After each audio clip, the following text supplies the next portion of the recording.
एक गांव में कनुआ नाम का एक नाई रहा करता था, जो अपने आप को गांव का सबसे ज्यादा चतुर और चालाक समझता था। एक दिन वह अपनी दुकान में गांव की मुखिया की शेव करते हुए मुखिया को बहुत गौर से देखे जा रहा था। क्या बात है कनुआ नाई, आज तेरा ध्यान दाढ़ी बनाने पर कम, मुझे देखने पर ज्यादा है। कितने बार कहा है आपसे मुखिया जी कि मुझे सिर्फ कनुआ कहा कीजिए, मेरे नाम के आगे नाई मत लगाया करिए। क्यों, अपने नाम के आगे नाई लगाते हुए तुझे शर्म आती है क्या? ऐसी बात नहीं है मुखिया जी, लोग अपने नाम के आगे अपनी जाति लगाते हैं, अपना पेशा नहीं। अबे ये क्यों नहीं कहता कि तुझे अपने नाम के आगे नाई लगाते हुए शर्म आती है? तू एक नाई है, तेरा बाप भी एक नाई था, यहाँ तक कि मैं तेरे दादा को भी जानता था, वो भी नाई थे। तू एक खानदानी नाई है, इसलिए तेरी पहचान तेरे काम से ही होगी। अगर तुझ में कोई काबिलियत है तो छोड़ दे ये काम और कर कोई और काम, लेकिन अपने काम को लेकर कैसी शर्म? अब आपको क्या बताऊं मुखिया जी, मुझे मेरे इसी पेशे से कितनी परेशानी उठानी पड़ रही है, मैं आपको बता नहीं सकता। कैसी परेशानी? मेरी उम्र 40 वर्ष की हो चुकी है, लेकिन कोई भी लड़की मुझसे विवाह करने के लिए तैयार ही नहीं।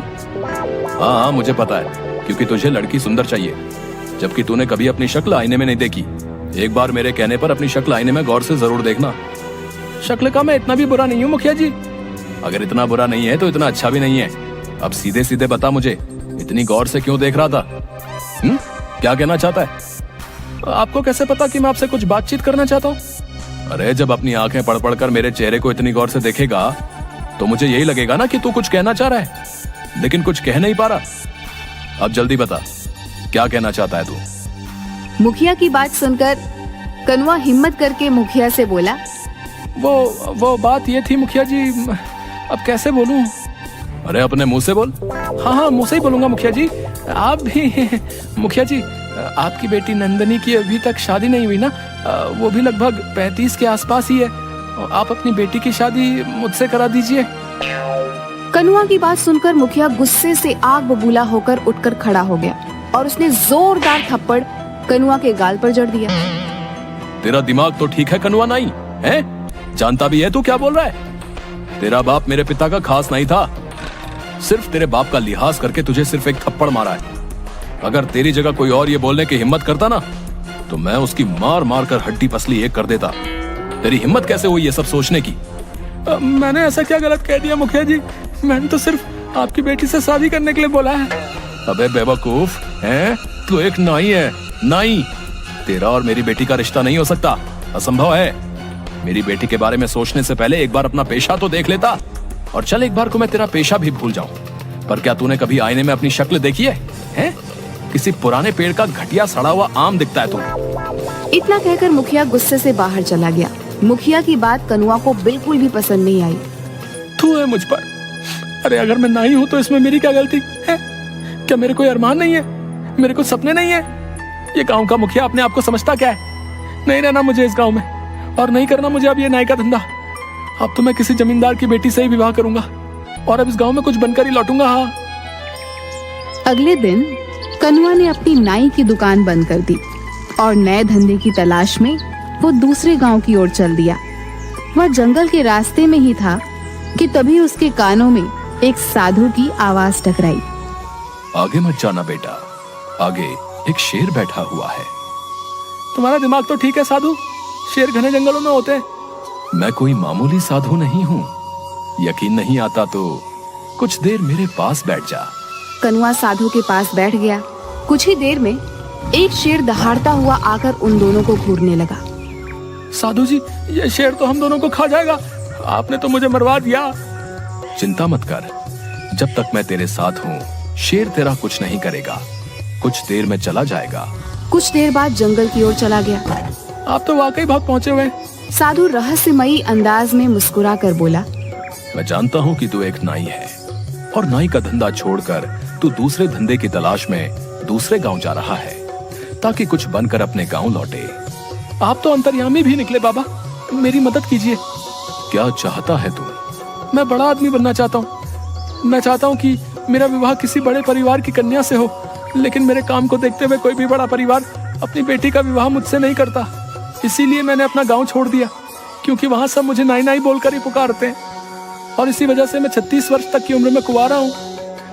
ठीक है, मैं तेरी मदद करने के लिए तैयार हूँ। लेकिन मैं तुझे अपनी मायावी शक्ति से धन दौलत तो नहीं दे सकता। मैं आपकी बात का मतलब नहीं समझा। मैं तुझे एक शक्ति दे सकता हूँ। कैसी शक्ति साधु जी? तू जिस किसी भी व्यक्ति को कुछ देर तक गौर से देखेगा तो तू उस व्यक्ति का कुछ देर बाद भविष्य देख लेगा। दूसरों के भविष्य देखने से मुझे क्या फायदा होगा? खुद को बहुत चतुर समझता है ना, तो अपनी चतुराई से इस शक्ति का फायदा उठा ले।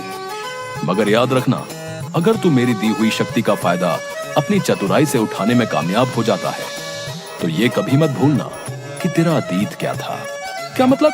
मतलब कि तू एक नाई था। और हाँ, मेरी दी हुई शक्ति का प्रयोग तू सिर्फ अपने जीवन में 2 बार कर सकता है। इतना कहकर साधु मुस्कुराता हुआ वहाँ से चला गया। कनुआ एक दूसरे गांव में चला गया।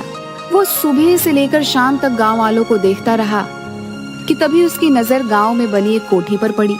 वो कोठी उस गांव के जमींदार रमेश की थी। रमेश अपनी कोठी के बाहर एक शहरी व्यक्ति से अपनी एक जमीन का सौदा कर रहा था। कनुआ उस जमींदार को गौर से देखने लगा। कुछ देर बाद गौर से देखने के बाद कनुआ की आंखों में चमक आ गई। वह दौड़ता हुआ जमींदार के पास चला गया। इस सौदे को रोक दीजिए जमींदार साहब, ये सौदा आपके लिए सही नहीं है। कौन हो तुम और ये कैसी बातें कर रहे हो तुम? कहीं तुम पागल तो नहीं हो गए? तुम जानते भी हो कि ये सौदा करोड़ों का है। मेरा नाम कनुआ है। मैं कुछ दिन पहले ही विदेश से हिंदुस्तान आया था, मगर ट्रेन में मेरा किसी ने पासपोर्ट, मेरे सारे पैसे सब चुरा लिए। तब से मैं ऐसे ही उस चोर को पकड़ने के लिए भटक रहा हूँ। देखिए, मैं भी एक बहुत बड़ा बिजनेसमैन रहा हूँ और मेरी नजर ये बता रही है कि आपके सामने ये जो व्यक्ति बैठा हुआ है ये धोखेबाज है। कनुआ की बात सुनकर रमेश की आंखों में क्रोध झलकने लगा। तू तो ये कहना चाहता है कि तू विदेश से पढ़कर आया है तो तू ज्यादा चालाक है और मैं गांव का हूँ तो मुझे कोई अकल नहीं है, हैं? तभी रमेश की पत्नी अनीता अपने पति से बोली, अरे एक बार फोन करके पता करने में क्या हर्ज हो सकता है कि इसका अंदाजा सही हो। सोचिए, अगर इसकी बात कुछ प्रतिशत भी सही निकली तो आप तो सड़क पर आ जाएंगे। अपनी पत्नी की बात सुनकर रमेश सोच में पड़ गया। वह तुरंत फोन लगाकर किसी से बात करने लगा। अचानक रमेश के चेहरे पर गुस्सा झलकने लगा और जो व्यक्ति रमेश के सामने बैठा हुआ था वो वहां से भागने लगा। पकड़ो इसे, ये फ्रॉड है।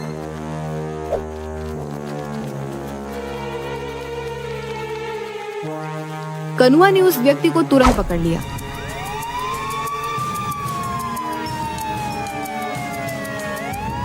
रमेश ने उस व्यक्ति को पकड़कर पुलिस के हवाले कर दिया। रमेश नहीं जानता था कि कनुआ ने उसका भविष्य देख लिया था, कि भागने वाला व्यक्ति भविष्य में रमेश के साथ धोखा करने वाला था।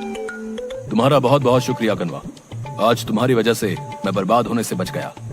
वैसे तुम कहाँ ठहरे हुए हो? बस ऐसे ही आवारा फिर रहा हूँ। आज से तुम मेरे घर पर रहोगे और मेरे कारोबार में हाथ बटाओगे।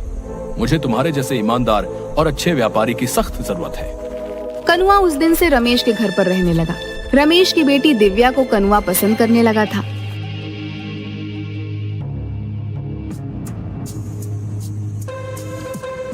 एक दिन रमेश अपनी बेटी के साथ कार से शहर जा रहा था कि तभी कनुआ बोला, कहाँ जा रहे हैं आप? अभी कुछ देर पहले बताया तो था, मुझे शहर में कुछ काम है और इसी बहाने दिव्या को कुछ शॉपिंग भी करा दूंगा। आज मत जाइए, कल चले जाइएगा। आज मुझे कुछ ठीक नहीं लग रहा। ये कैसी बातें कर रहे हो तुम?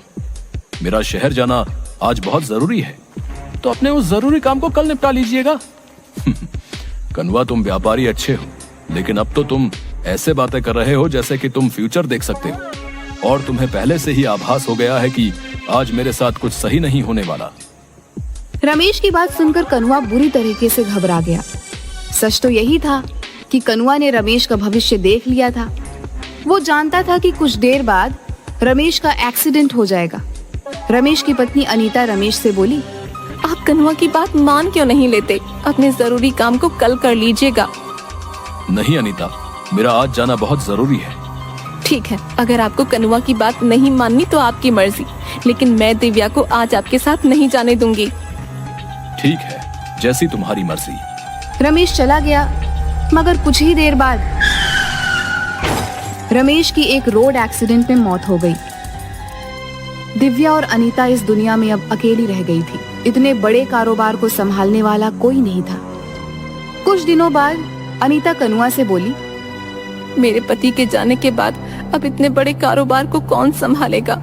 मैंने और मेरे पति ने सोचा था कि सारा का सारा कारोबार दिव्या के पति के हवाले कर देंगे और हम दोनों तीर्थ पर चले जाएंगे, लेकिन वो ये दिन देख न सके। मैं चाहती हूँ कि मेरी बेटी का विवाह तुमसे हो जाए। क्या तुम मेरी बेटी से विवाह करोगे? अनीता की बात सुनकर कनुआ के मन में लड्डू फूटने लगे। कनुआ यही तो चाहता था कि उसने तुरंत हामी भर दी और दूसरे दिन दिव्या और कनुआ का विवाह धूमधाम से हो गया। कनुआ रातों रात करोड़पति बन गया, लेकिन गांव वालों से मिले मान सम्मान की वजह से वो खुद को राजा समझने लगा। एक रोज रात के वक्त कनुआ अपनी पत्नी से बोला, देखो तुम मेरी पत्नी हो तो ये तुम्हारे लिए बहुत बड़ी खुशनसीबी की बात है। तुम्हें मेरी सेवा करनी चाहिए। मैं तो आपकी सेवा ही करती हूँ। देखो मैंने ही एक बार तुम्हारे पापा को बर्बाद होने से बचाया था। अगर मैं ऐसा नहीं करता तो वो उसी दिन सड़क पर आ जाते। अच्छा, मेरे पैरों में बहुत ज्यादा दर्द है, मेरे पैर दबा दो। कनुआ की बात सुनकर उसकी पत्नी उसके पैर दबाने लगी। कनुआ लगातार कई घंटों तक अपनी पत्नी से पैर दबवाता रहा। थकान से जैसे ही उसकी पत्नी की आंख झपकी, कनुआ तुरंत बोला, जब तक मैं ना कहूँ तब तक तुम्हें रुकना नहीं है। हाँ, इसके बाद तुम्हें मेरा सर भी दबाना है। उस दिन के बाद कनुआ अपनी पत्नी से रोज रात भर पैर दबवाता। एक रोज दिव्या परेशान होकर अपनी माँ से बोली, इन्होंने तो मेरा जीना हराम कर रखा है। रोज रात भर ये मुझसे कभी पैर कभी सर दबाते हैं, मैं सो नहीं पाती। बेटी, लेकिन तू चिंता मत कर। मैंने सुना है कि यहाँ एक बहुत पहुँचे हुए साधु आए हैं जो सबकी मुसीबतें दूर कर रहे हैं। कल मैं तुझे चुपके से उन्हीं के पास ले चलूंगी। अगले दिन दिव्या की माँ अपनी बेटी को उन्हीं पहुँचे हुए साधु के पास ले गई। क्या हुआ बेटी? मेरे पति मुझसे प्यार नहीं करते, मुझसे गुलामों की तरह व्यवहार करते हैं। तुम्हारा पति क्या करता है? दिव्या ने सारी बात साधु को बता दी। दिव्या की बात सुनकर बाबा रहस्यमयी अंदाज में मुस्कुराते हुए दिव्या से बोले, जाओ कल किसी बहाने से अपने पति को मेरे पास भेज देना। क्या वो सुधर जाएंगे? हाँ, मैं अपनी तंत्र मंत्र की शक्ति से उसे बिल्कुल सही कर दूंगा। कल के बाद वो तुम्हारी किसी भी बात से इनकार नहीं कर पाएगा। दिव्या और उसकी माँ खुश हो गई। अगले दिन दिव्या अपने पति से बोली, सुनिए जी, सुना है गांव में बहुत पहुँचे हुए ज्ञानी बाबा आए हैं, आप उनसे मिलकर क्यों नहीं आते? हाँ, मैंने भी सुना है कि गांव में कोई पहुंचा हुआ ज्ञानी बाबा आया है। गांव वाले तो पागल हो गए, पर मैं पागल नहीं हूँ। ऐसा नहीं कहते जी, क्यों ना आप उनसे एक बार मिल आते? तुम्हारा दिमाग तो ठीक है। उस बाबा को कनुआ जमींदार से उल्टा मिलने आना चाहिए। भला मैं वहाँ क्यों जाऊँ? मैं वहाँ पर नहीं जाऊंगा। दिव्या मुंह लटकाकर फिर से साधु के पास चली गई। बाबा वो तो आने को तैयार ही नहीं, वो तो उल्टा मुझसे ये कह रहे हैं कि आपको उनसे मिलने जाना चाहिए। दिव्या की बात सुनकर साधु फिर से मुस्कुराता हुआ बोला, तो किसी बहाने से अपनी माँ के साथ कुछ देर के लिए दोपहर के वक्त यहाँ पर आ जाना। तुम्हारी गैर मौजूदगी में मैं तुम्हारे घर पर जाकर तुम्हारे पति का तंत्र मंत्र से सही से इलाज कर दूंगा। दिव्या कहाँ हो तुम? तभी कोई जोर जोर से दरवाजा पीटने लगा। अब ये दरवाजा भी मुझे खुद ही खोलना पड़ेगा। बताओ कैसे दिन आ गए हैं। अब दरवाजा खोलने भी मैं स्वयं ही जाऊं। इतना बोलकर कनुआ ने दरवाजा खोल दिया, मगर सामने का नजारा देखकर तो वह बुरी तरीके से डर गया। उसके सामने उसके पुराने गांव का मुखिया खड़ा था, जो तुरंत अंदर आ गया। मुखिया जी, आप यहाँ कैसे? अच्छा, तो तू नाईगिरी छोड़कर यहाँ जमींदार बना बैठा है? अगर मैं तेरी पत्नी और गांव वालों को बता दूं कि तूने कभी विदेश की शक्ल नक्शे में भी नहीं देखी, बल्कि तू एक नाई है, तो कभी सोचा है ये गांव वाले तेरे साथ क्या करेंगे? तेरी मार मार कर हालत खराब कर देंगे और तुझे इन लोगों के साथ फ्रॉड करने के जुर्म में जेल हो जाएगी। सोच, तेरी पत्नी की नजरों में तेरी क्या इज्जत रह जाएगी। मुखिया जी, मैंने आपका क्या बिगाड़ा है? आप भला ये किसी को क्यों बताएंगे? तेरी पत्नी दिव्या मेरी दूर की रिश्तेदार है। क्या? और सुन कनुआ, तेरी पत्नी को मैंने सब बता दिया है। वो बेचारी तेरे आतंक से बेहद परेशान हो चुकी थी। मुझसे उसका दुख देखा नहीं गया। ये आपने क्या किया मुखिया जी? वो गांव में आप सबको बता देगी, मैं बर्बाद हो जाऊंगा। नहीं, मैंने उसे मना कर दिया है कि ये राज वो किसी को नहीं बताएगी, लेकिन उसने एक शर्त रखी है। कैसी शर्त? यही कि आज के बाद तू उसका हर काम करेगा, यहाँ तक कि तू उसके पैर भी दबाएगा। एक जिम्मेदार पति की तरह उसे पत्नी का दर्जा देगा, ना कि उसके साथ गुलामों की तरह व्यवहार करेगा। मुझे मंजूर है। ठीक है। इतना बोलकर मुखिया वहाँ से चला गया, मगर बाहर आते ही मुखिया साधु में परिवर्तित हो गया और सीधा दिव्या के पास जाकर बोला, जाओ, मैंने तुम्हारे पति को सुधार दिया है। दिव्या खुश होती हुई वहाँ से चली गई। उसने घर जाकर देखा कि कनुआ डरा हुआ दिव्या की ओर देख रहा था।